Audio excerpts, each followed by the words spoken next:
दोस्तों नमस्कार, स्वागत है आप सभी का एजुकेशन मंत्रा में। दोस्तों इस वीडियो में हम बात करने वाले हैं कुछ इंपॉर्टेंट अपडेट्स के बारे में जो संबंधित हैं संविदा पर शिक्षक भर्ती अग्निवीर के बाद शिक्षक वीर की शुरुआत और 9000 से अधिक जीआईसी शिक्षक भर्ती या कह लें एलटी ग्रेड शिक्षक भर्ती बदले पैटर्न पर अब होगी भर्ती। आदेश जारी हो चुका है और यूपी SSSC से एक महत्वपूर्ण भर्ती के लिए आवेदन शुरू हो गए हैं। आप सभी को अवगत कराएंगे हर एक चीज़ से, हर एक अपडेट से, लेकिन वीडियो को लाइक एंड शेयर किया करें और चैनल पर पहली बार आए हैं तो सब्सक्राइब अवश्य करें।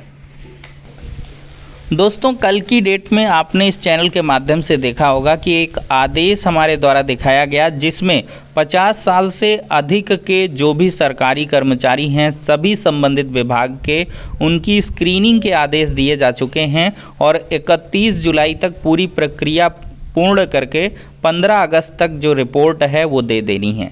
तो अब ऐसे में 50 साल तक में क्या है, फाउंडेशन बैरियर लग रहा है कि 50 के बाद कोई भी सरकारी जो एम्प्लॉयड व्यक्ति है वो रहेगा सरकारी तंत्र में या नहीं रहेगा, इस पर एक बड़ा सवाल है। और जो एयरफोर्स है, नेवी है, इन सब नौसेनाओं में क्या है कि अग्निवीर की भर्ती शुरू हो गई, सिर्फ 4 साल ही वहाँ पर मौका मिलेगा। अब शिक्षक भर्तियों की बात करें तो यहाँ भी चीज़ें शुरू होने वाली हैं। तो कहीं ना कहीं दोस्तों ये देखा जाए तो एक जो सियोरिटी रहती थी गवर्नमेंट जॉब में, अब वो मुझे लगता है कि आगे आने वाले समय में बिल्कुल भी नहीं रहने वाली है। और तभी क्या होगा कि आपको प्राइवेट और गवर्नमेंट में दोनों में काफ़ी कुछ सिमिलरिटीज़ नज़र आएंगी और फिर इसके बाद उतनी ज़्यादा जो डिमांड है वो सरकारी तंत्र की नहीं रहेगी, उतनी ज़्यादा भाग दौड़ या उतनी ज़्यादा कह लें मांग या विरोध नहीं होगा सरकारी नौकरियों के लिए जब इनसिक्योरिटी रहेगी। कोई भी पर्पज़ यहाँ पर हो सकता है दोस्तों, लेकिन जो अग्निवीर हैं उनके लिए रिकॉर्ड तोड़ आवेदन आए हैं, 7.5 लाख आवेदन। जी हाँ दोस्तों, अग्निपथ योजना में वायुसेना को मिले 7.5 लाख आवेदन जो अब तक में सबसे ज़्यादा है। आज तक का रिकॉर्ड है कि वायुसेना में, एयरफोर्स में इतने ज़्यादा आवेदन नहीं हुए जितने कि इस बार हुए हैं, 7.5 लाख आवेदन। बेरोज़गारी किस कदर हावी है आप देख सकते हैं। ये वही अग्निपथ योजना है जिसका पूरे देश में बवाल था, युवाओं ने विरोध किया, लेकिन सरकार ने और तीनों सेनाओं प्रमुखों ने साफ तौर पर स्पष्ट किया कि अग्निपथ योजना किसी भी मायने में वापस नहीं होगी। और साथ ही साथ जो विरोध करेंगे, जो सरकारी संपत्तियों को हानि पहुंचाएंगे, उन पर कड़ी कार्रवाई की जाएगी और अग्निपथ योजना के वो पात्र भी नहीं होंगे। तो इस प्रकार की फाउंडेशन के बावजूद, इतने विरोध प्रदर्शन के बावजूद 7.5 लाख आवेदन, ये स्वयं में एक रिकॉर्ड है और बेरोज़गारी का कितना आलम है आप यहीं से समझ सकते हैं। तो इसी क्रम में दोस्तों देखा जाए तो सरकारी स्कूलों में भी कंप्यूटर की पढ़ाई होगी, बड़ी अच्छी बात है, लेकिन 890 शिक्षक संविदा के आधार पर रखे जाएंगे, ये कहाँ से अच्छी बात हुई। 26 करोड़ रुपए शिक्षकों के मानदेय के मद के लिए मंजूरी मिल चुकी है। ये बात हो रही है कि प्रदेश के सभी सरकारी इंटर कॉलेजों में पढ़ने वाले छात्र छात्राएं जो हैं वो कंप्यूटर विषय ले सकेंगे। अभी तक यूपी बोर्ड के सरकारी इंटर कॉलेजों में कंप्यूटर विज्ञान विषय के शिक्षक नहीं थे, लेकिन इस शैक्षिक सत्र में केंद्र सरकार ने राज्य को 890 शिक्षक रखने की अनुमति दी है।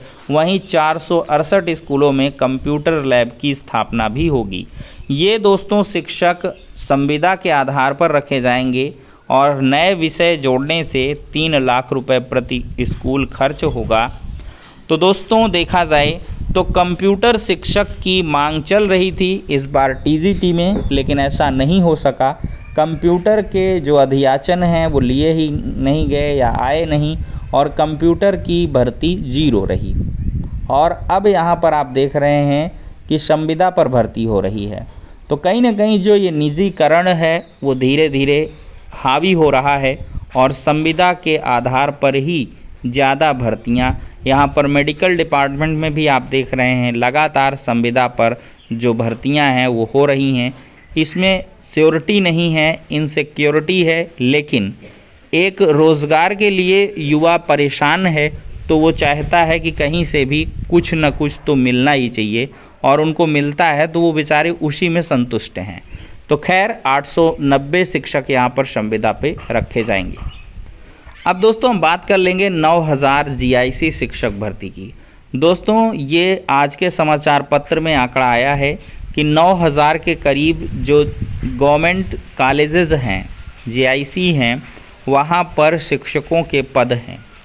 राजकीय विद्यालयों में एक महत्वपूर्ण भर्ती का इंतज़ार छात्र लंबे समय से कर रहे हैं, और आज के समाचार पत्र में स्पष्ट किया गया कि 5000 से जो अधिक का अधियाचन है वो मिल चुका है, और एक बार फिर से रिवाइज्ड अधियाचन मांगा जाएगा, और इस बार भी पदों के संख्या की बढ़ने की जो उम्मीद है वो लग चुकी है। लेकिन इसी बीच छात्रों को एक बड़ी सूचना यहाँ पर हाथ लगी कि बदले पैटर्न पर अब भर्ती होने जा रही है। जो आदेश है वो हो चुका है। जी हाँ दोस्तों, अब एक चरण में नहीं होगी भर्ती, 2 चरणों में एलटी ग्रेड शिक्षक भर्ती होगी। एक प्री एग्ज़ाम आपको देखने को मिलेगा, और फिर इसके बाद एक मेंस एग्ज़ाम होगा। अभी स्पष्ट नहीं है कि प्रीलिम्स में किस प्रकार के क्वेश्चन पूछे जाएंगे और मेंस में किस प्रकार के क्वेश्चन। हो सकता है कि एक कॉमन पेपर प्रीलिम्स के लिए रखा जाए और मेंस में सब्जेक्टिव क्वेश्चन रखे जाएं, मतलब आपके सब्जेक्ट के ही ज़्यादातर सारे क्वेश्चन पूछे जाएं। इसको लेकर जो विस्तृत पाठ्यक्रम है वो यहाँ पर लोक सेवा आयोग की तरफ से जारी होगा, लेकिन ऐन वक्त में एक बड़ा बदलाव है, और इस बदलाव के चलते बहुत सारे प्रतियोगी छात्रों को तो लाभ भी मिलेगा, लेकिन बहुत सारे छात्रों को नुकसान भी हो सकता है जो बदले पैटर्न के अनुरूप अपने आप को नहीं ढालेगा। तो अभी से आप लोग दोस्तों लग जाइए। यहाँ पर साफ साफ लिखा है कि स्कूलों में 9000 से अधिक जो पद हैं वो खाली हैं। यहाँ पर आप देख सकते हैं राजकीय माध्यमिक में शिक्षकों के 9882 पद खाली दिखाई दे रहे हैं। तो इन सभी पदों पर जो भर्तियां हैं वो आपको देखने के लिए दोस्तों मिल सकती हैं। अब हम दोस्तों बात करेंगे यूपी SSSC से एक बहुत ही महत्वपूर्ण भर्ती है 2693 पदों पर मुख्य सेविका मेंस एग्ज़ाम।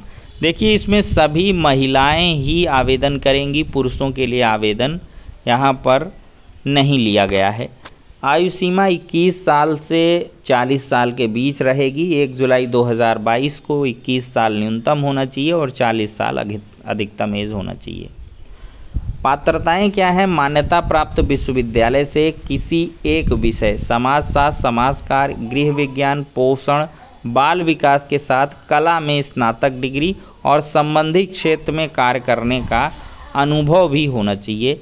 चयन का तरीका क्या है कि अभ्यर्थियों को उनके प्रारंभिक अर्हता परीक्षा 2021 में प्राप्त स्कोर के आधार पर मुख्य परीक्षा के लिए शॉर्टलिस्ट किया जाएगा। मुख्य परीक्षा लिखित परीक्षा पर आधारित होगी। यदि परीक्षा 2 शिफ्टों दिनों में आयोजित की जाती है तो अभ्यर्थियों के स्कोर के नॉर्मलाइजेशन की प्रक्रिया लागू होगी। उम्मीदवारों को अपने सभी आवश्यक प्रमाण पत्रों की सत्यापित प्रतियों को प्रस्तुत करना अनिवार्य है। यहाँ पर दोस्तों आवेदन की जो अंतिम तिथि है ये 24 अगस्त 2022 रखी गई है। upSSC.gov.in ये ऑफिशियल वेबसाइट है। जो भी संबंधित महिला शिक्षक महिला पात्र हैं वो इसके लिए आवेदन करें। आवेदन शुल्क यहाँ पर 25 रुपये रखी गई है।